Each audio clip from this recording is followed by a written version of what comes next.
Cheating in Rocket League is a serious matter that has been ongoing for a few years now. However, cheating in the RLCS is even less common, but it has been seen before. We first had Team Esper in 2020 who threw a match in order for Renegades to miss the regional finals. Then 4 years later, we had a team that would start throwing matches in order for themselves to benefit. With the announcement of the RLCS 2024 season came a questionable rule change. Anyone had the ability to compete in any region they liked, meaning that a player in the United States, for example, could play in a region like MENA that is on the other side of the world. All they had to do was sign up for the open qualifier from the comfort of their couch and play with the ping that came along with it. With this golden ticket, many players would go to compete in regions like SSA and APAC because this would give them a better chance to place higher than they ever could in their own region. Graybeard, who resides in the SSA region, tweeted on January 21st of 2024 that out of all the 64 teams that signed up for the open qualifier, 34 of those teams didn't even reside in the region. After all the dust has settled, it was clear that two teams was competing for the top of the SSA region. You had Sub-Saharan Africa's own Limitless, who had the entire region on their back. Then we had the imports of Young Money Clan, who was an English team competing out of the European region at the comfort of their own couch. These two teams were easily the top teams in the region and made a great storyline for everyone to keep up with. The first regional will see the two teams reach the grand finals. Limitless held their own against the Europeans and swept them 4-0, proving the SSA region couldn't be taken down so easily. The next regional would have the same result, putting Limitless in a great position to make the major. For Young Money Clan, in order for them to make the major, they would need Limitless to lose at least in the quarterfinals and also win the regional themselves. Without the previous two regionals had gone, it was highly unlikely Limitless would falter and lose outside of the playoffs or quarterfinals. After the start of the third regional, Young Money Clan made a decision that would change everything. So listen carefully. Sub-Saharan Africa right now has Limitless, the SSA team. Whoa, hold that thought. Whoa, hold on. How has that gone in? How has that gone in? How has he not saved that? Riho, bro. I don't know about that. Okay, anyway.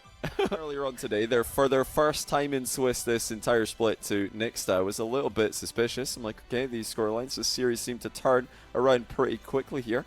But let's go and see for ourselves. Maybe they're just nervous. Maybe they are just struggling to adapt to their new bootcamp location. Yeah. It's okay. Motion POV actually doesn't look too bad. I'll show you that. This is motion POV here. His teammates have kind of left him out to dry.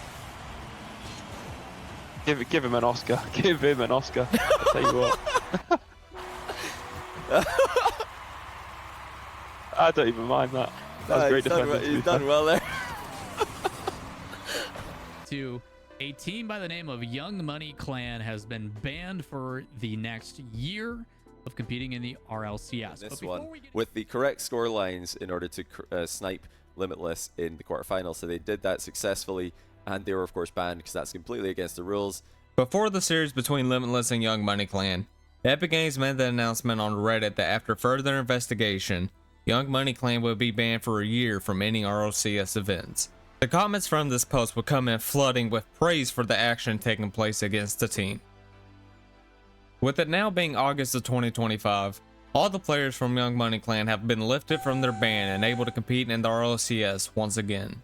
The players of Riho and Motion both have yet to crack the top 16 in any RLCS regional that they have played in. As for Motion, he would compete in other small tournaments, with a couple even being in the SSA region again.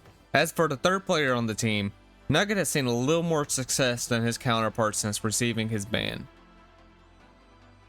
A couple months after the banning, Nugget started to compete in 1v1 show matches on Fear's channel.